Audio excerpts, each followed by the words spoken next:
कलयुग में पुण्य क्या है? कलयुग में पाप बढ़ता जा रहा है और पुण्य कम होता जा रहा है। लोगों में मानवता घटती जा रही है और क्रूरता बढ़ रही है। ऐसे में केवल पुण्य करना ही श्रेष्ठ है। क्या आप जानते हैं कलयुग में पुण्य क्या है? यदि नहीं तो इस लेख में आपको इसका उत्तर मिल जाएगा। हर युग में पुण्य की परिभाषा समान ही है और हमारे शास्त्रों में यहाँ तक कहा गया है कि कलयुग में भगवान को प्रसन्न करना अन्य युगों की तुलना में सरल है। इस संसार में जो पुण्य करता है उसे सुख समृद्धि मिलती है तथा जो पाप करता है उसे मृत्यु के पश्चात भी सजा भोगनी पड़ती है। भगवान ने इस संसार में हर तरह के कर्मों को निर्मित किया है। यह आपकी इच्छा है कि आप किसका चयन करते हैं। यदि पाप कर्मों को चुनते हैं और कुछ क्षण के आनंद के लिए पाप के भागी बनते हैं तो आपको उसके बुरे परिणामों का सामना करना पड़ता है।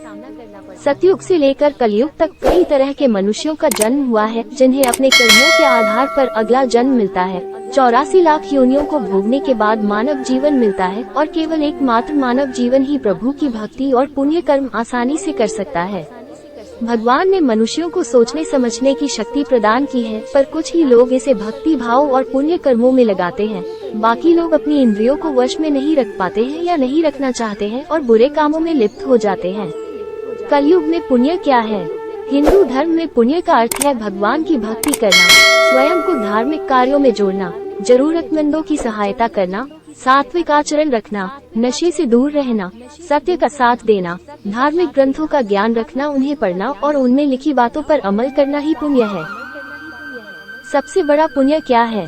सबसे बड़ा पुण्य क्या है दोस्तों, विस्तार से जानने के लिए हमारे साथ बने रहिए। आशा करते हैं ये जानकारी आपके लिए बहुत ही महत्वपूर्ण होने वाले हैं। अगर आप वास्तव में अपना जीवन को सफल बनाना चाहते हैं तो कुछ ऐसी जानकारी होते हैं जहां अधिकांश लोगों को पता नहीं है। आज हमारे माध्यम में वही जानकारी प्राप्त कर सकेंगे जहां आपके जीवन हमेशा सफल प्राप्त करेंगे। हम इंसान जन्म लेते हैं मगर हमारे सही कर्म क्या है और गलत कर्म क्या है ये तो हमारे माता पिता ही सर्वप्रथम बताते हैं, उसके बाद स्कूल का शिक्षक और अपना गुरुदेव। हम सभी को हमेशा याद रखना चाहिए कि भगवान अगर सामने है तो वो है सर्वप्रथम माता पिता। जो व्यक्ति अपने माता पिता की सेवा में किंचित त्रुटि नहीं रखते हैं, ऐसे व्यक्ति को तो भगवान खुश रखते हैं, उनके हार बाधाओं का विनाश होते हैं। वर्तमान कलयुग है, इस युग में पुण्य से ज्यादा पाप होते दिखाई देंगे। आप यदि पुण्य कर्म करने भी चाहेंगे तो बहुत बाधाएं आएंगे आपके सामने जहां पाप करने में मजबूर कर देते हैं। वर्तमान आज के दौर में जिस परिस्थिति में मनुष्य गुजर रहे हैं, पुण्य करना इतना आसान नहीं है। अगर व्यक्ति चाहेंगे इस कठिन कार्य को भी आसान बना सकते हैं। इसके लिए हमेशा हरे कृष्णा हरे रामा रामा रामा हरे हरे इस महामंत्र का जाप सुबह शाम जाप अवश्य करें। इससे नकारात्मक ऊर्जा का प्रभाव उस व्यक्ति के ऊपर नहीं आ सकता है, क्योंकि यही एक कलयुग का महामंत्र है।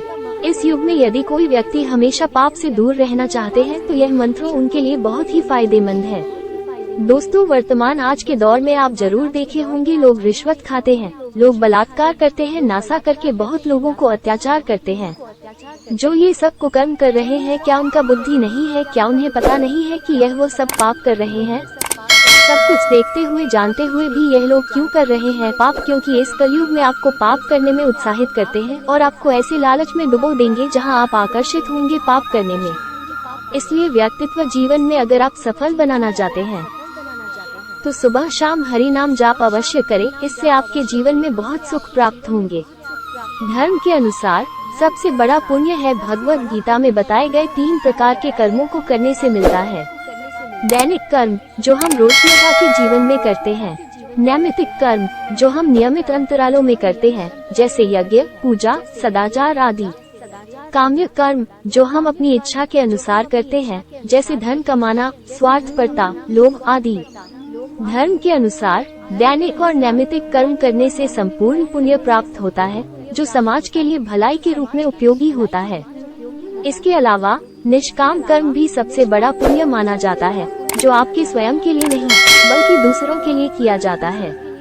धर्म के अनुसार सबसे बड़ा पुण्य उस क्रिया या आचरण से होता है जो समाज के लाभ के लिए किया जाता है, जैसे कि गरीबों या बेसहारा लोगों की सहायता करना, जीवन बचाना, स्वच्छता बढ़ाना और विश्वास की रक्षा करना।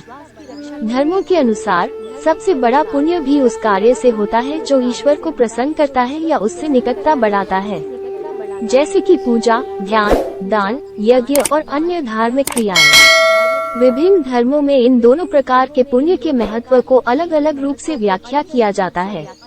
हालांकि सबसे बड़ा पुण्य वह होता है जो निस्वार्थ होता है और सभी जीवों के लाभ के लिए किया जाता है। सबसे बड़ा बनना काम क्या है मित्रों? सबसे बड़ा पुण्य ये है कि आप सभी जीवों से लगाव रखें, प्रेम करना सीखें, अपनों से ज्यादा दूसरों को प्रेम बांटें। यही है सबसे बड़ा पुण्य का काम।